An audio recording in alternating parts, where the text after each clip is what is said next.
এবছর আমাদের স্কুলের ভর্তি ফি আরও 500 টাকা বাড়ায় দেন। মাসিক বেতন আগের চাইতে আরও 100 টাকা করে বাড়ায় দিবেন। পরীক্ষার ফিস গত বছরের তুলনায় আরও 20% বাড়ায় দিবেন।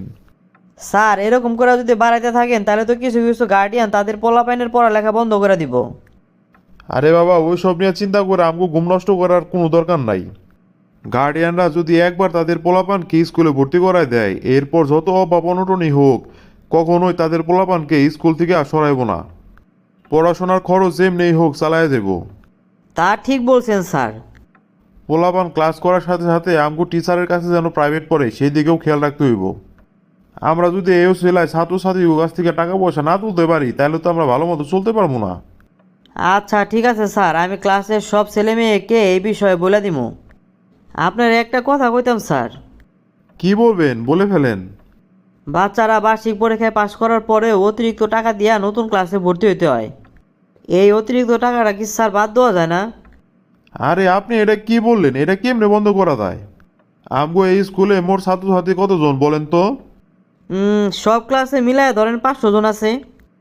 একজনের কাছ থেকে যদি ভর্তি ফি 2000 করে নেই তাহলে মোট কত টাকা হইব জানেন নাকি?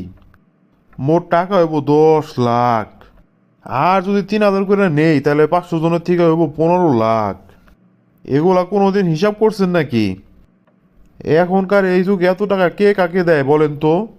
আপনার ভাই এত কিছু বোঝার কাম নাই, ছাত্রছাত্রী সবাই যেন স্কুলের টিচারদের কাছে প্রাইভেট পড়ে সেই ব্যবস্থা করেন। ঠিক আছে স্যার।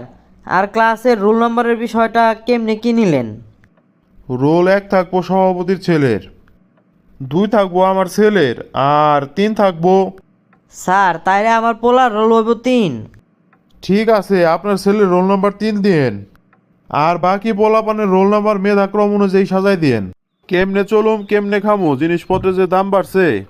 এইদিকে আবার পোলামায় স্কুলের খরচও বাইরে গেছে। মা আমাকে স্কুলের ভর্তি ফি বাড়ায় 3000 টাকা করছে।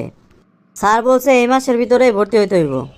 মা, আমার স্কুলেও তাড়াতাড়ি ভর্তি হইতে হইব। আমার ভর্তি ফিস 2500 টাকা।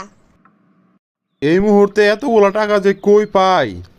আমি একটা সমিতি করছিলাম, ওটার মধ্যে কিছু টাকা আছে, ওইগুলো আমি তুইলা দিমো, তুমি ছেলে মেরে তাড়াতাড়ি ভর্তি করায় দিও। কিরে তোর স্কুল ড্রেস কই? আর কয়েকদিন পরে বানামু, আব্বার কাছে এখন টাকা নাই। এই সপ্তাহের ভিতরে যদি ড্রেস না বানাস তাহলে কিন্তু ক্লাস থেকে বাইর করে দিমু। আমার স্কুল ড্রেস লাগবো, স্যার আজকে আমারে বকছে। এই সপ্তাহের ভিতরে যদি স্কুল ড্রেস না পরে যায় তাহলে আমার স্কুল থেকে বাইর করে দিব। আমারও কইছি স্কুলে ড্রেস পরে যাওয়ার জন্য, নয়তো ক্লাস থেকে বের করে দিব। এতগুলা টাকা দিয়ে ভর্তি করাইলাম, এখন আবার ড্রেস লাগবো। এত টাকা আমি কই পামু কত? তুমি আমার কানের দুলটা বেচা ফেলো, কানের দুলটা বেচা পোলামায়ের দুইটারে তাড়াতাড়ি করে ড্রেস বানায় দাও। 10 টাকা ইনকাম হইলে 12 টাকা খরচ, এত টানাটানির মধ্যে জীবন কেমনে চালামু? টেনশন কইরো না, আল্লাহ ভরসা। কিরে তোর ক্লাসে আইতে এত দেরি হয়েছে কিসের জন্য? স্যার আব্বার সাথে একটু দোকানে কাজ করতেছিলাম এর জন্য। হাত তুইলা দাঁড়ায় থাক। মায় কাম স্যার। কি ভুল ভাল ইংরেজি বলো। স্কুলে আসতে তো দেরি এলো কিসের জন্য? আর তোমার ড্রেস কই?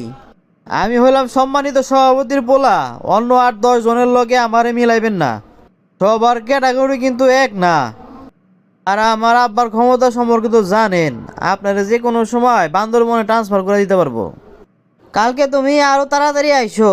যাও বেঞ্চে গিয়ে বসো। স্যার আমি কতক্ষণ হাত উঁচা করে খাড়ায় থাকবো? ঠিক আছে হাত নামা, আর আমি কি কই ওগুলা মনোযোগ দিয়ে শোন। কি স্যার? তোরা সারা বছর যদি আমার কাছে প্রাইভেট না পড়োস তাহলে কিন্তু এক ক্লাসে 2 বার করে থাকবি, এটা মাথায় রাখিস। স্যার আপনারা পড়া যা দেন আমি বাড়ির যাই সব কিছু পড়ি। পরীক্ষায় 100-তে 100 মার্কের অ্যান্সার করি, তাইলে আমি এক ক্লাসে 2 বার কিসের জন্য থাকবো? তুমি 100 মার্কের অ্যান্সার করলে লাভ হইব কি? খাতা তো আমিই দেখবো নাকি? তোদের বাবা মার সাথে আজকে যায় কথা কবি, আর কালকে থেকে আমার কাছে প্রাইভেট পড়তে আসবি। আমগো সংসারে নুন আনতে পান্তা ফোড়া অবস্থা, তারপরও দেখি আব্বার সাথে কথা কয়ে দেখি কি করে। আব্বা স্যারে কইছে সারা বছর তার কাছে প্রাইভেট পড়া লাগবো, না হইলে পাস দিত না আমারে। জমা টমা তো আর কোনো টাকা পয়সাই নাই। বা আমার একটা গাইড লাগবো, গাইড ছাড়া তো পড়া যায় না। আব্বু আমারও গাইড লাগবো, নয়তো আমি কেমনে পড়বো? এইসব আবার কি কইতে পারতাম না। বাবা তোরা কি উপবৃত্তি পাস না? না বাবা, আমাকে মতো গরিব রে এলাও করে না। আব্বু আমিও উপবৃত্তি পাই নাই। আমার এক বান্ধবী আছে, ওর আব্বা বিদেশ থাকে, ও উপবৃত্তি পাইছে। ওনারা মনে করছে আমরা অনেক পয়সাওয়ালা, কিন্তু আমরা যে একবেলা খাইলে আরেক বেলা খাওয়ার খবর থাকে না। এই সব টাকা কপালে থাকা লাগে, বুঝলা? আব্বু এ মাসের 15 তারিখে আমার পরীক্ষা, আর পরীক্ষার ফিস হইলো 1000 টাকা। আব্বু আমার পরীক্ষার ফি 700 টাকা। এখানে চাকরি করি, এই কোম্পানি থেকে কিছু টাকা অগ্রিম নিতে পারি কিনা? এটা ছাড়া তো আর কোনো রাস্তা নাই। তুমি কোম্পানি থেকে পোলামের পড়ালেখার জন্য কিছু টাকা বাড়ায় নিও। আব্বু কিছুদিন পর আমার দ্বিতীয় সামরিক পরীক্ষা, পরীক্ষার ফিস 1020 টাকা। এই সব আবার কি, কইতে পারতাম না।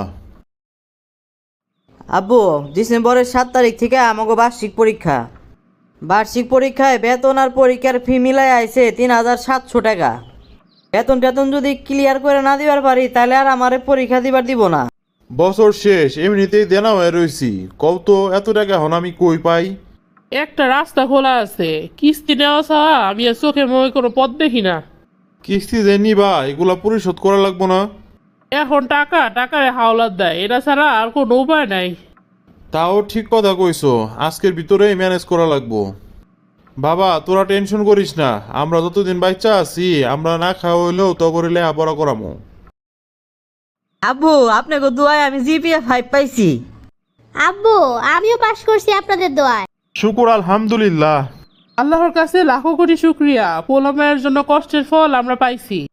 ক্লাসের ভিতরে জাগর রোল 1 আর 2 আসছিল, সভাপতির আর সেক্রেটারির পোলা তারা ফেল করছে। ওদের মেধার কারণে রোল 1 আর 2 হয়েছিল না, ওদের স্বজনপ্রীতির কারণে রোল 1 আর 2 হয়েছিল। দোয়া করবেন, ইনশাল্লাহ সামনে আপনাদের জন্য আরো অনেক ভালো রেজাল্ট উপহার দিব।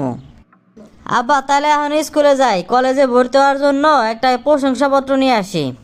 স্যার আপনাকে দোয়ায় আমি জিপিএ 5 পাইছি, আমার একটা প্রশংসাপত্র দেন। চান্দু তুমি এবার স্কুল থেকে চলে যাবা, এবার তোমার আমি শেষবার মতো পাইছি। প্রশংসাপত্র নিবা, এবার টেবিলের উপরে 500 টাকা আগে রাখো। 5টা বছর আপনাদের এই স্কুলে পড়াশোনা করছি, এখন বিদায়ের সময় আপনাদের পক্ষ থেকে একটা প্রশংসাপত্র দেন। এটা ফ্রিতে দেওয়ার কোনো নিয়ম নাই, একটা প্রশংসাপত্র ছাপাইতে গড়ে আমগড়ে 10 টাকা করে পড়ে। আচ্ছা তুমি কও, 10 টাকা পুঁজি দিয়া এগুলা কি ফ্রিতে দেওয়া যায় নাকি? 500 টাকা দিলে প্রশংসাপত্র পাইবা, না হইলে চলে যাও। আসসালামু আলাইকুম সভাপতি সাহেব। রাখেন আপনার সালাম। স্কুলে আমার পোলার রোল 1 ছিল, আমার পোলা ফেল করলো কিসের জন্যে? স্যার মাথাটা একটু ঠান্ডা রেখে বোঝার চেষ্টা করেন। আপনার পোলার মেধা যোগ্যতার কারণে তার রোল 1 হয় নাই। আপনি এই স্কুলের সভাপতি, এর জন্য আপনার পোলার রোল 1 দেওয়া হয়েছে। পড়ালেখা তো কিছু করতোই না জীবনে, আর যদি স্যার ম্যাডামরা কিছু কইতো তাহলে উল্টে আরো ফাপড় নিত। আমি কিন্তু সভাপতির ছেলে, আমি এমনিতেই পাস করবো, পড়ার কাম কি এত কষ্ট কইরা? আরে বাবা এই কথা কইলে কি আপনার দায়িত্ব শেষ হয়ে যেতেছে নাকি?